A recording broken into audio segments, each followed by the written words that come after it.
You can now create styles of plugin objects based on shared parameters of the objects to quickly and easily explore design options.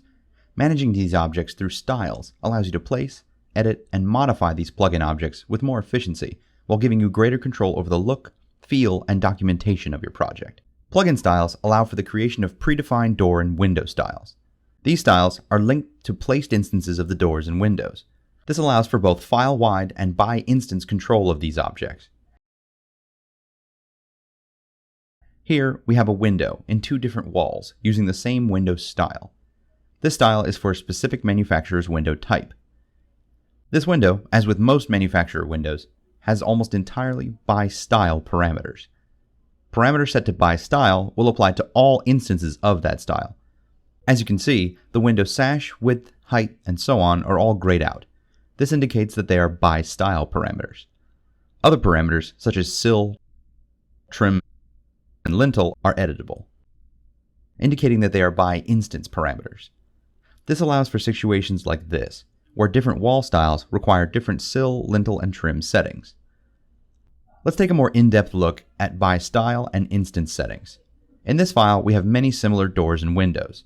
All these objects have associated door or window styles. For instance, if we select one of these double-acting doors and look in the Object Info palette, you'll see there is a style pop-up showing the door style. This door style is applied to all three of these doors. The style pop-up is similar to the wall and slab style pop-up. You have options to replace or edit the style, as well as an option to convert to unstyled. Clicking on Edit Style will bring up the door style dialog. This window is similar to the door settings dialog.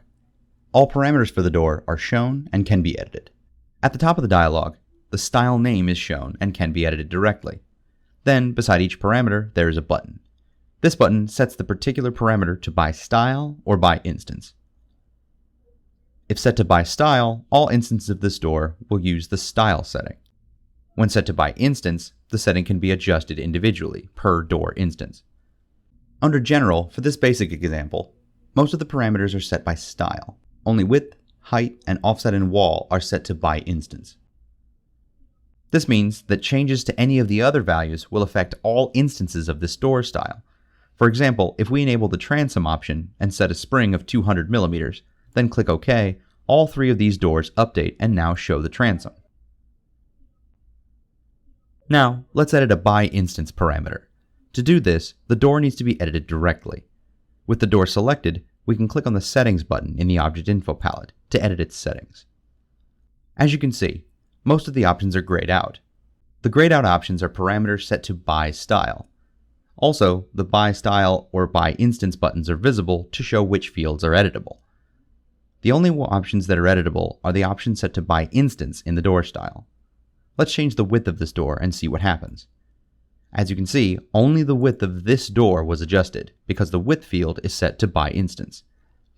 By instance parameters can also be edited in the Object Info palette. If we select the door on the right, we can see that all of the by style parameters are grayed out, just like in the door settings dialog. Only the by instance parameters are editable. If we check the Hide Style Parameters option under Style, this will clean up the list of parameters and only show the editable by instance parameters, making it much easier to edit this door's settings. Let's go ahead and give this door the same width as the center door. In this case, I want all of the doors using this style to have this same width. So to do this, we need to edit the style and change the parameter to by style. There are a few ways to access the door style edit dialog. Through the style pop-up in the Object Info palette as mentioned earlier, by right-clicking on any instance and choosing Edit Plugin Style, or directly through the Resource Manager. The style can be quickly located in the Resource Manager using the Locate Plugin Style in Resource Manager contextual menu command. Once located, right-click on the door style symbol in the Resource Manager and choose Edit. The door style dialog will appear. Let's make the width field by style by clicking this button and increase the width to 1.5 meters. Next, we'll look at window styles. Window styles work in the same way as door styles. They have either by style or by instance control. All of these windows are using the same style. By right-clicking on any of these windows, you can choose Edit Plugin Style to bring up the Window Style dialog. As you can see, the window style dialog is very similar to the door style dialog. Each value has a by style or by instance button. Just like the door style, if we change a by style option, all the instances update. For this window style, let's edit the glazing class. We'll give this style a frosted glass texture. I already have a glazing frosted class with a frosted texture applied. After clicking OK to save the changes to the style, when rendered in a RenderWorks mode, we can see the frosted glass texture. Also, just like doors, if we edit a window instance, the only options that are editable are the by instance parameters. If we select this window, we can use the Hide Style Parameters button in the Object Info palette to quickly turn on a sill for this window instance. So far, we've been working with style doors and windows that have already been placed in a file. Next, we'll go over how to place a door or a window using a predefined style, as well as how to create a brand new style.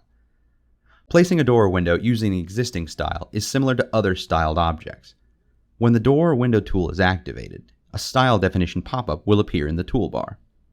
Here, you can choose a style from the active file, a favorite file, or a library file. Just double-click on the style to select it and place the door or window. You can also choose a style from the Door or Window Preferences dialog. For example, with the Door tool active, click on the Door Tool Preferences button in the toolbar, and then choose a style from the Style resource pop-up. After selecting a style in the Door Preferences dialog, you can either click OK and place the door, or you can adjust any of the by instance parameters. In this case, this door is close to what we want except for the leaf. This door needs glazing for the top panel. However, we can't edit this field because it's set to by style. In order to edit it, we first need to convert this to an unstyled door. Just click the Convert to Unstyled button at the top, and we now have access to the leaf and all other parameters. After enabling the glazing in the top panels option, we can click OK and place the door. Now that we have this new door, it can be saved as a new style easily by right-clicking on the door and choosing New Plugin Style from Unstyled Plugin. A Create Symbol dialog will appear. Here, we choose to place the new door style into a symbol folder in the Resource Manager. This is a great way to organize your styles. We'll create a new Panel Doors folder for this style. We can now give this new style a name and adjust the by style and by instance modes. If we take a look in the Resource Manager, we'll see the Panel Doors folder with the new door style in it. New styles can also be created from existing styles. In the Resource Manager, just right-click on existing style and choose Duplicate. We now have a new style that can be modified independently of the original. When creating styles, you may find that you have similar settings between them. A quick way to duplicate these settings is to use the Import Settings button. Each category for doors and windows have a separate Import Settings button. Here, we can quickly import the 2D visualization setting from an existing style. With one click, we're able to update all of these settings.